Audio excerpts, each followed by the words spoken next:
Ever feel like you're stuck, like you're pushing and pushing to make a change, but keep hitting a wall? Oh, absolutely. You try that new productivity hack, you're motivated for what feels like a minute and a half, Right. and then bam, right back to square one. It's like we're hardwired to self-sabotage, you know? It is. But the good news is we can actually rewire that programming. And today, we're diving deep into Atomic Habits by James Clear to figure out exactly how. Love that book. It's not about those flashy overnight transformations, you know?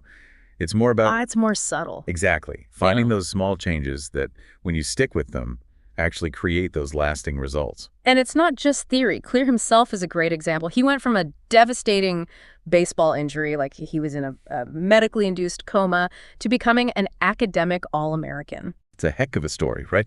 And it really drives home that idea of the compound effect. You make these small, deliberate choices day after day. And suddenly you look back and it's like, whoa, how did I get here? Precisely. It sneaks up on you. Like that saying, we overestimate what we can do in a day and underestimate what we can do in a year. So true. And that's where the plateau of latent potential comes in, right? Absolutely. It's this idea that often we don't see those big, dramatic results right away. And that can be so discouraging. But the change is happening just below the surface. It's like ice melting. You don't see it at first, but the change is happening. And then suddenly... Okay, yeah. Exactly. Yeah. So how do we make sure we're actually making progress even when we don't see those immediate results? Well, imagine your life is like a financial portfolio. Okay, I like where this is going. Every single day, you're making these little investments with your habits. Those small choices, they either build you up. Or they can quietly eat away at your returns. Precisely. So the question becomes, how do we make sure our daily investments, those little habits, are actually paying off in the long run? How do we make sure we're putting our energy in the right places? And that's where understanding the habit loop comes in, right? It's not just about willpower, it's about understanding the actual science behind how habits form. Exactly. It's like looking under the hood, understanding the engine that's driving our behavior. And Clear breaks it down beautifully into these 4 stages: cue, craving, response, and reward. Okay, so let's unpack that. What exactly goes down in this habit loop? Give us the play-by-play. All right, so picture this. You're scrolling on your phone, just zoning out a little, right? And suddenly, ping, notification pops up. That, my friend, that's your cue. Okay, so it's like that first domino. Exactly. It's that little bit of information that your brain goes, ooh, reward, Yeah. and kicks off the whole cycle. In this case, that notification is the cue. Gotcha. And that cue, it triggers a craving. That's the engine, the motivation behind the habit. You see that notification, and boom, you got to know who's texting, what's happening on social media. It's like before you even realize it, you're reaching for your phone. You're already there. Our brains are wired for that instant gratification. Makes sense. So you got the cue, the notification. That sparks the craving, wanting to know what's up. Yeah.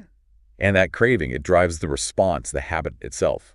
You unlock your phone, you're sucked into those notifications. And that's where the reward kicks in, right? You satisfy your curiosity, maybe get a little hit of dopamine from connecting with someone or seeing something interesting. Exactly. And here's the thing about that reward. It reinforces the whole loop. It makes you way more likely to repeat the behavior next time. It's like this feedback loop that just keeps the habit going. Whether it's a good habit or a bad habit. Exactly. And the real kicker is, most of the time, this whole process, cue to reward, it's happening on autopilot. We're not even consciously aware of it half the time, just reacting to our environment and those neural pathways. So then how do we break free? Especially when it comes to those bad habits, those that we just can't seem to shake. That's where Clear's 4 laws of behavior change come into play. Think of them as like strategies to hack the habit loop itself, to make breaking bad habits easier and make good habits, well, More automatic. more automatic is a great way to put it. So the first law, make it obvious. Remember those cues we were talking about? Yeah, the triggers. Right, so if you're trying to build a good habit, make that cue super obvious. Like lay out your workout clothes the night before. But if you're trying to ditch a bad habit, make the cue invisible. Out of sight, out of mind. So if I'm trying to cut back on social media, that might mean logging out of all those apps so I'm not constantly hit with notifications. You got it. Make it less appealing, harder to give into that impulse. Now, the second law is make it attractive. This is all about tapping into that motivation and reward system we were talking about. We're way more likely to stick with something when it's enjoyable. Or at least link to something we enjoy. Could you, pair something you like listening to a favorite podcast, with a habit you're trying to build, like going for a walk? There you go. You start linking the two in your brain, and suddenly that habit's not so daunting anymore. Yeah, it's like tricking your brain into craving something that it didn't even know it wanted. Exactly. And that brings us to the third law. Make it easy. This is all about removing friction. Any little obstacle that might get in the way of you doing the habit. I mean, think about it. At the end of a long day, even the thought of washing your face can feel exhausting. Oh, tell me about it. Some nights, even brushing my teeth feels like a marathon. Right. But what if you kept your floss right next to your toothbrush? Oh, so it's already there. Exactly. You've removed one tiny bit of friction. And Claire actually talks about this. It's called the 2-minute rule. The 2-minute rule. Yeah. So the idea is that when you're starting a new habit, it should take less than 2 minutes to do. 2 minutes? That seems almost too easy. That's the point. Yeah. You're not trying to become an entirely different person overnight.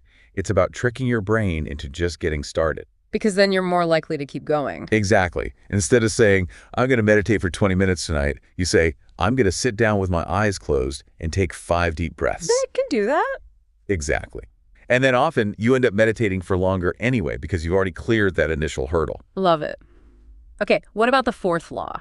All right, so the fourth law is make it satisfying. And this one taps directly into our brain's reward system. We are far more likely to do something again if it feels good, right? Instant gratification for the win. Right. Now, some habits already have a built-in reward system, like you exercise, you feel energized, you eat a delicious, healthy meal, you feel great. Right. But what about those habits where the reward is delayed? Like saving money. Yeah, saving money or working towards some long-term goal. Yeah. You need to find a way to make it feel good in the moment. And one way to do that is to use a habit tracker. Oh, I'm a big fan of habit trackers. There's something so satisfying about seeing that streak of green on your calendar, those successful days adding up. It's visual proof that you're making progress, even when it doesn't feel like it. Right. And it can be motivating.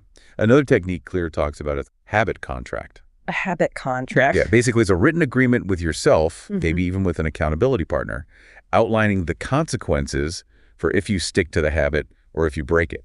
So you're really putting some skin in the game. Exactly. So let's say you miss a workout. Maybe you have to donate to a cause you really disagree with. Oh, now that's motivation. Or cook dinner for a week straight. Okay, yeah, nobody wants to do that. So it's like we're tapping into loss aversion there. The pain of missing the habit becomes more real than the pleasure of skipping it. Exactly. It's really interesting how much of this is about understanding our own psychology, those different levers we can pull to motivate ourselves. Absolutely. And Clear takes these ideas even further with the concept of identity-based habits. Okay, let's talk about that. So it's not just about what you do, it's about who you believe you are. It's about aligning your actions with the person you want to become. It's like every action is a vote for the type of person you want to be. If you see yourself as a healthy person, well, you're more likely to make healthy choices. Precisely. And then each of those choices reinforces that identity, right? It becomes a self-fulfilling prophecy. Exactly.